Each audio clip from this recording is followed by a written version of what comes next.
Welcome to this IELTS listening practice test.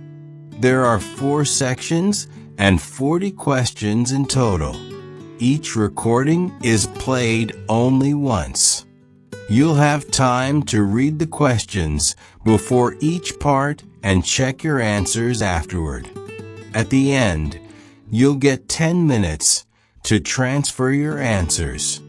Get ready with a pen and paper.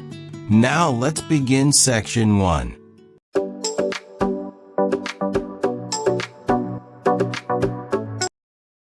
Section 1. You will hear a conversation between 2 students talking about driving lessons. First, you have some time to look at questions 1 to 5.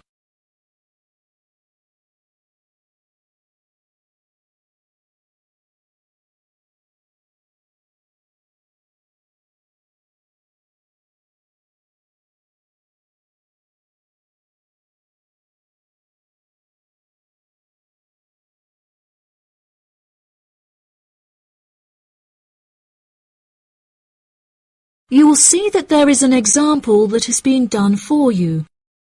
On this occasion only, the conversation relating to this will be played first. Hi, Zach. I heard you passed your driving test. Congratulations. Thanks, Olivia. I passed just last week. It feels great to be independent and driving on my own.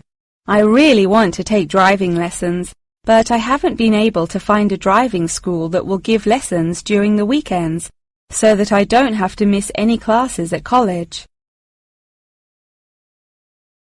The woman wants to take driving lessons during the weekends, so weekends has been written in the space. Now we shall begin.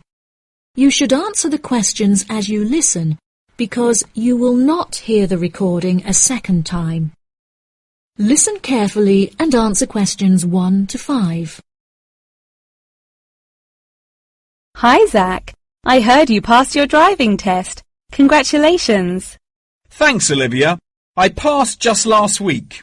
It feels great to be independent and driving on my own. I really want to take driving lessons, but I haven't been able to find a driving school that will give lessons during the weekends, so that I don't have to miss any classes at college. The driving school that I used was brilliant and really flexible with their teaching hours. It's really close to the school. The address is 67 Kings Road. That's 67 King''S Road. Oh, that's perfect. I don't like the idea of driving around busy streets. Did your teacher make you drive in urban areas, or did he mainly teach you on roads in the countryside? My teacher said that I had to learn on both in order to become a good and experienced driver. We would start in the city centre and then drive north above the city. He sounds like a good teacher.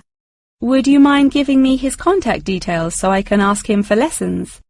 Of course. My mother's friend Daniel Smith referred me to him. His name is Alan Sutcliffe. Could you spell the surname, please? Sutcliffe.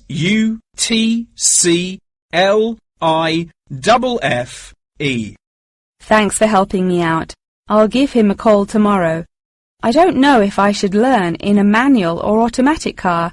How do I decide? I wasn't sure which type of car to learn in either. In the end, I chose to learn in a manual car, because once you've learnt how to drive manually, you can drive automatic as well.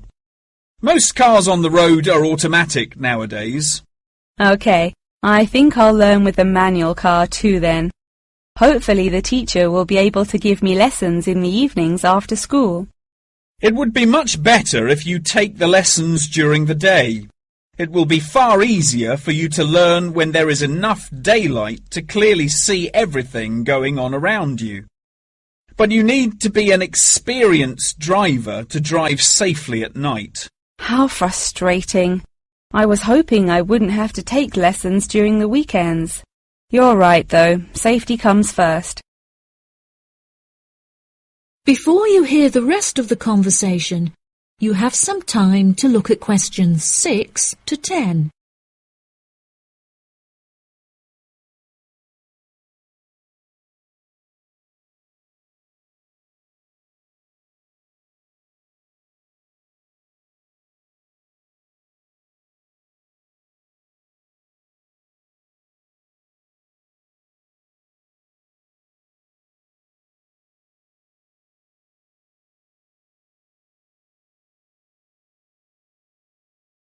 Now listen and answer questions 6 to 10. Speaking of safety, you should wait until summer to start learning. It's really difficult and dangerous to drive in the wind and rain as a learner, so you should definitely wait until the weather is sunny and dry. Okay, that's perfect actually. It will give me some time to save up some money to pay for the lessons. Tell me about it. I had to work for months before I had enough money saved up. It was worth all the work when I finally got my driving licence, though. The whole process is so expensive. How much did it cost you in the end? Well, each half-hour lesson cost $30, and then the final test cost $50. In total, it cost me about $300. Gosh, it's pretty expensive. How did you find the test? Was it really difficult? No, it wasn't too bad, and the man was really calm and friendly. I knew that I would have to perform 2 parking manoeuvres during the test, so I practiced them a lot beforehand, and that really helped. The test used to last 40 minutes, but it changed a bit. For the first 20 minutes of the test, he gave me directions, and I had to just drive around, and then the last 10 minutes was for demonstrating the manoeuvres. So the test is 30 minutes in total. Okay, great. I'll remember that. Do you have any more advice? It's really good to practice driving a lot outside of driving lessons as well. Whenever my parents were running errands on the weekends, I would offer to drive them. My driving teacher also told me to buy a notebook to write down everything that I've learnt in it, like a diary. Haha, that sounds boring, but I'll do it if it helps. I found it really useful. Before my test, I read through everything I had written down, and it reminded me of a lot of things that I had forgotten about. It's really helpful for the theory test as well, because there's so much information to remember for it. That's great, Zach. Thanks for your help. No problem. See you at school. Bye. That is the end of section 1. You now have half a minute to check your answers.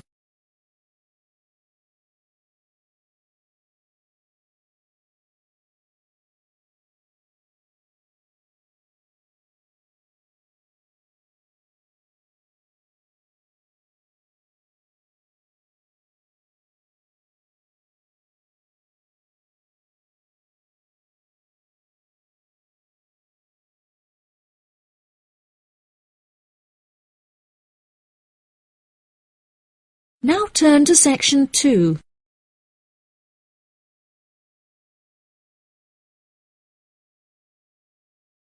Section 2. You will hear part of a talk about Mount Rushmore given by a tour guide.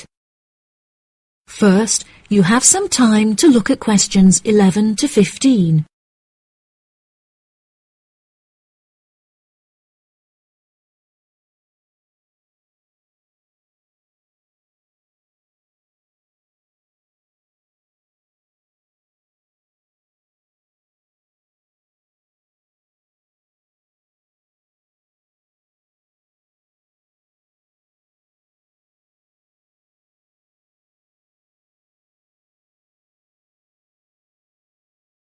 Now listen carefully and answer questions 11 to 15. Good morning, everybody, and welcome to Mount Rushmore. To start your visit, I'm just going to give you a brief account of the history of the memorial before letting you roam about on your own. I won't keep you long, okay?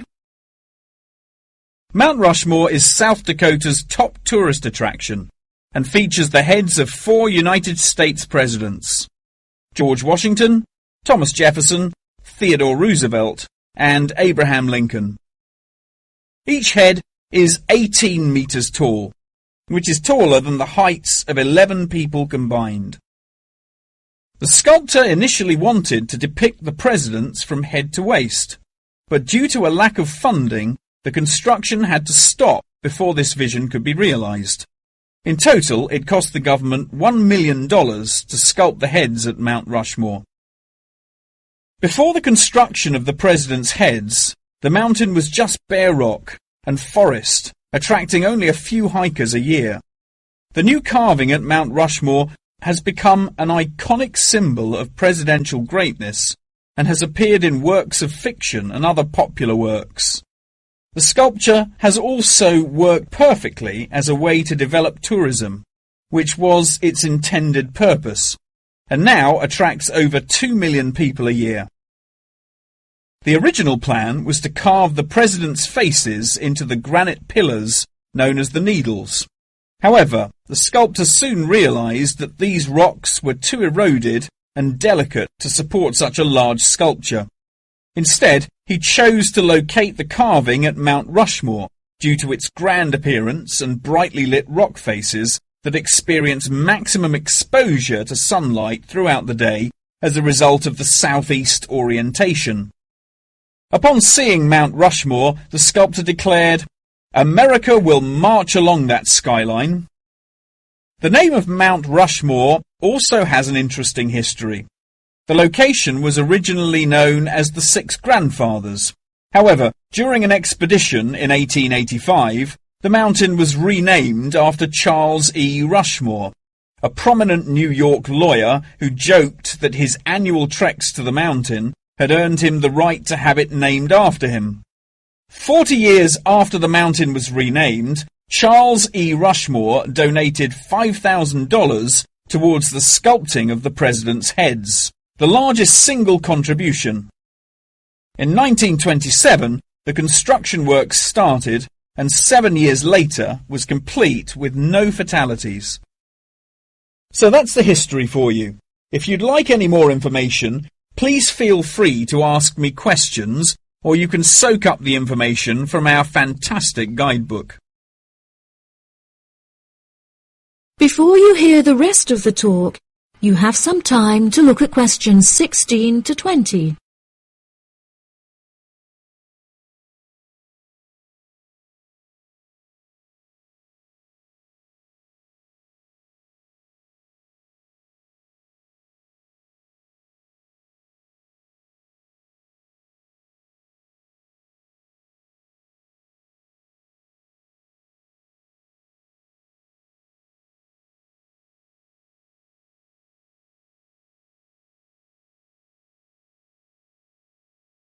Now listen and answer questions 16 to 20. Now I'm going to give you a plan of the site, and I'd just like to point out where everything is so that you can explore everything for yourself. We're currently standing at the entrance, which is marked with the arrow on the map. If you follow the trail up to our left, you will find the information centre. There's a great photo booth there where you can have your photograph taken with Mount Rushmore in the background for a fee of only $10. What a great souvenir! In front of us is the refreshment centre, where you can help yourselves to coffee, locally grown tea, and a delicious selection of cold drinks and biscuits. Be sure to stay hydrated as it can get really hot up here. To our right, not far up the trail, is the gift shop. Here we sell copies of the guidebook, and it's also the perfect place to pick up some small souvenirs for yourself, your family and friends. Now, further up the trail, behind the gift shop, is a big stone building with a workshop. This is where all of our souvenirs are made by hand, which you can purchase in the gift shop, like I said before. Some are even carved from pieces of rock taken from Mount Rushmore itself. If you carry on walking up the trail past the workshop, you'll find our state-of-the-art visitor centre, where you can find maps of the walking trails here at Mount Rushmore. Now for the real treat. After you have walked past the visitor centre, you can follow the trail up to the left, which will take you to our wooden shelter. From here, you will have the best view of Mount Rushmore that there is, an experience not be forgotten. Right, if anyone wants a guided tour, then I'm starting at the information centre. If you'd like to follow me, this way please. That is the end of section 2. You now have half a minute to check your answers.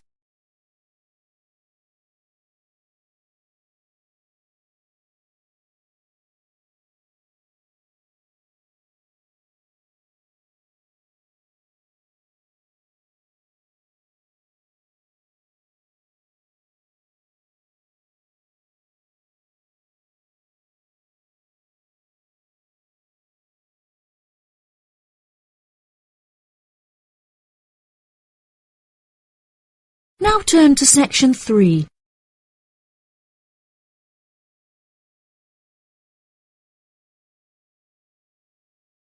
Section 3.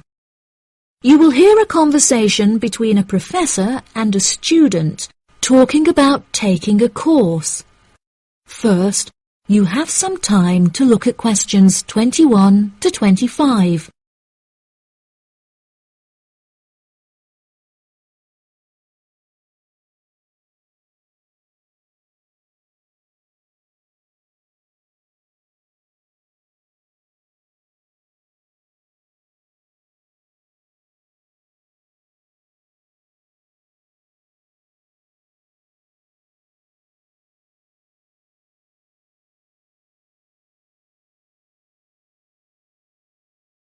Now listen carefully and answer questions 21 to 25. Excuse me, Dr. Twain. May I speak with you for a minute? Of course, please come in. I'm Charlotte York. I'm considering taking your course in tourism. Right. Well, Charlotte, how can I help you? I have been considering studying tourism. However, it is such an important decision that I would like to seek some advice about it first. Would you mind answering some of my questions? Absolutely. Fire away. Well, I have been discussing courses with my parents, and they are concerned that I will not be able to get a well-paid job with a degree in tourism. The reason that I want to study the course is that I have a great interest in the subject, and I think I would really enjoy it. I believe the only way that I will enjoy my life is if I enjoy my career. Happiness is far more important than money, don't you think? Absolutely. I would much rather be happy and poor rather than rich and miserable. Money cannot buy you happiness. I'm glad you agree. You needn't worry about money, Charlotte.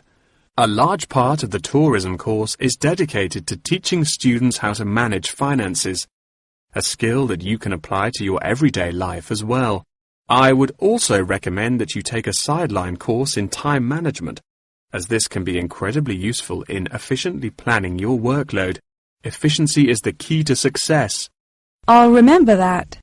Now, I have found that some students have natural talents that really help them to succeed in the course. Communication skills, for example, can be very beneficial. Do you have any strengths? Maths was always my favourite subject at school, so I really enjoy solving mathematical problems. However, I find statistics quite difficult. I have always been very capable and self-sufficient. I have a lot of confidence in my abilities and will take the initiative in situations without needing to depend on anyone else for their help. That's a really great quality to have and will be particularly useful if you choose to study tourism. That's great. I would recommend that you spend some of your time researching the course.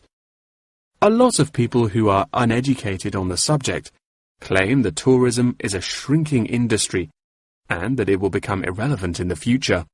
If you study the published research, however, you will see that the truth is quite the opposite. The industry has, in fact, grown significantly as people have developed an ever-increasing interest in culture and travel.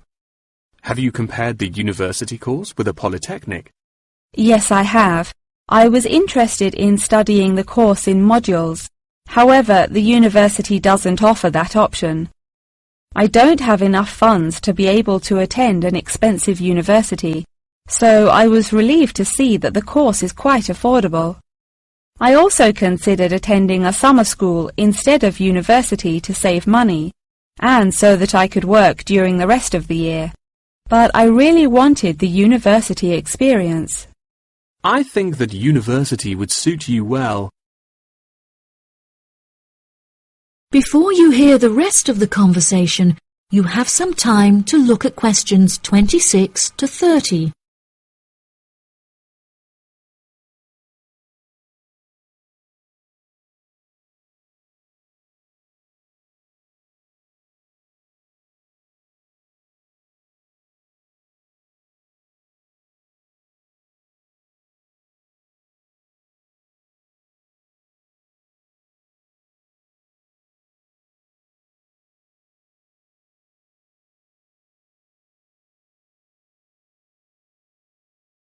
Now listen and answer questions 26 to 30. Now, what about the courses? Are you interested in any of the other subjects on offer? I have looked at a few. I was interested in travel and business as it sounds similar to tourism. That is really worth learning. However, be aware that it is difficult and will demand a lot of your time. Okay, that's good to know. You might find that Japanese is an interesting course and it will teach you valuable skills in speaking the language. Personally, it's not bad and could be of some help, but not that much. Okay, Japanese. Got that. What about medical care? Well, if you have time, the course will teach you a lot about curing diseases and illnesses or dealing with injuries outside, although it's not essential. So, okay, if it's useful, I'll take it. If you enjoy using technology and are worried about fulfilling the entry requirements, computing is very relaxed about the skills that applicants must possess. I'm terrible with computers, so I'm not sure that I would enjoy that course. How about public relations? Yes, I would recommend that course. It would be related to entering the tourism industry, as it will educate you on how to approach clients and develop associations with them. That's great. Thank you so much for your help. That is the end of section 3. You now have half a minute to check your answers.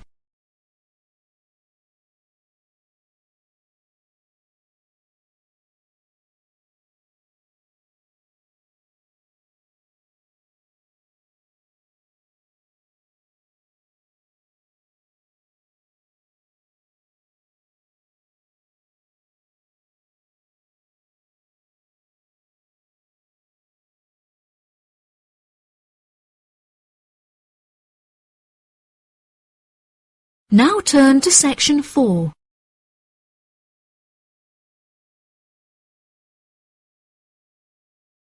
Section 4. You will hear a talk about the practice of company outsourcing.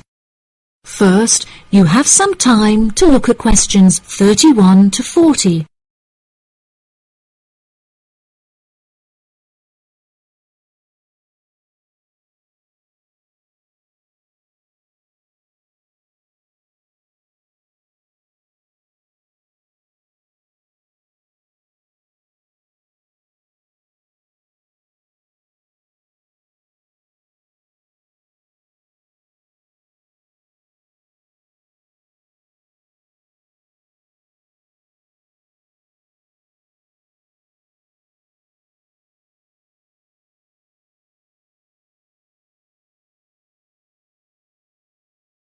Now listen carefully and answer questions 31 to 40. Welcome, class, to your very first lecture in this series on business in the modern world, conducted by myself, Dr. Toby Bennett. Today, we will be looking into the practice of company outsourcing, using TCP technologies as a case study. Now, for those of you who are unfamiliar with this practice, I will give you a summative definition.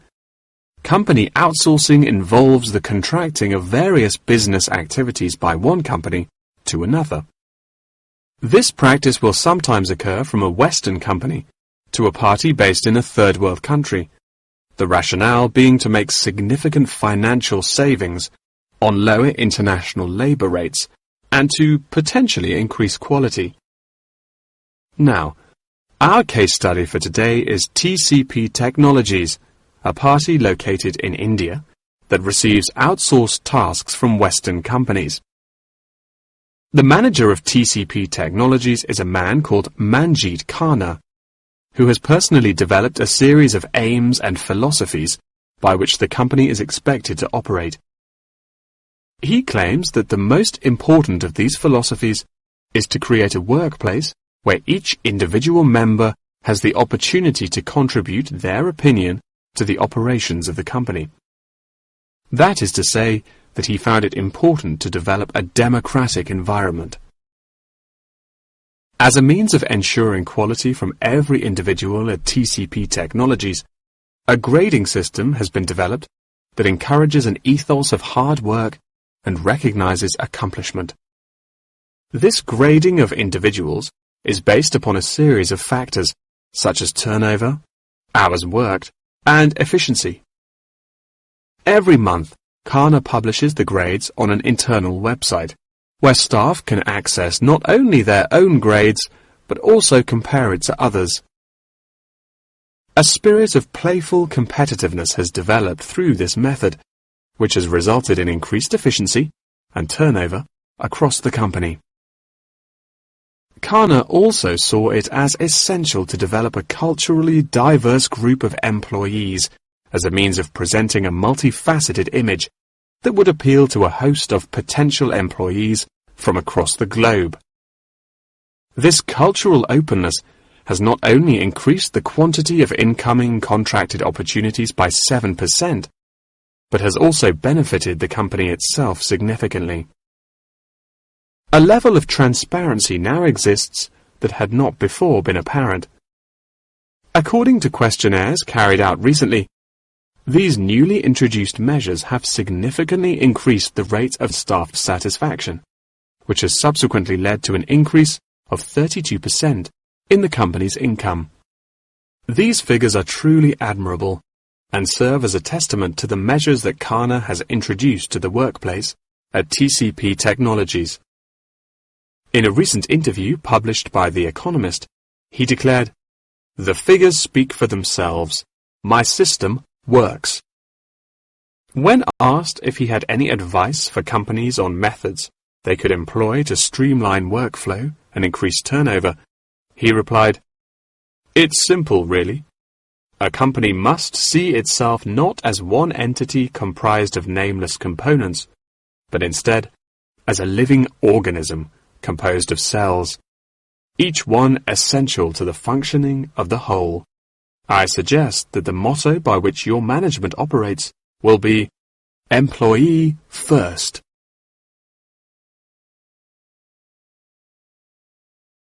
Many benefits have been reaped from the aforementioned changes in management style, such as a significant decrease in staff turnover. This improvement alone has solved many problems that had before stunted the growth of the company. A lot of these improvements came from the realization that the solution does not have to be produced internally, but can come from any other company. The grading system also immeasurably enhanced the dynamics of the company. The fact that this measuring system is solely produced for staff members and inaccessible by management means that it cannot be used as a judging criterion for promotion. It has proven itself a relaxed and informal means of stimulating workflow. When asked about specific features of his managing style, Khanna mentioned that it is important for him to respond personally to any complaints filed by staff members. Having found the existing complaints process slow and ineffective, he introduced a new online system that created a direct line of communication between Khanna and all employees of the company. The complaint form, dubbed by Khanna as a ticket, eradicates the middleman, is easily accessible to all employees online, and has an interface that can be instinctively navigated. Any staff-related complaint, such as those relating to air conditioning and food quality, can be submitted directly to Khanna via this online system. Entitlement to vacation is also a popular issue discussed through this forum. The main benefit of using this system is that staff must include their personal details on the ticket before they are able to submit it. In the past, anonymous complaints had been the root of much confusion and caused many wasted work hours, so the new system has put a ban on this form of complaint. That wraps up the lecture for today. Please remember that attendance is mandatory. That is the end of section 4. You now have half a minute to check your answers.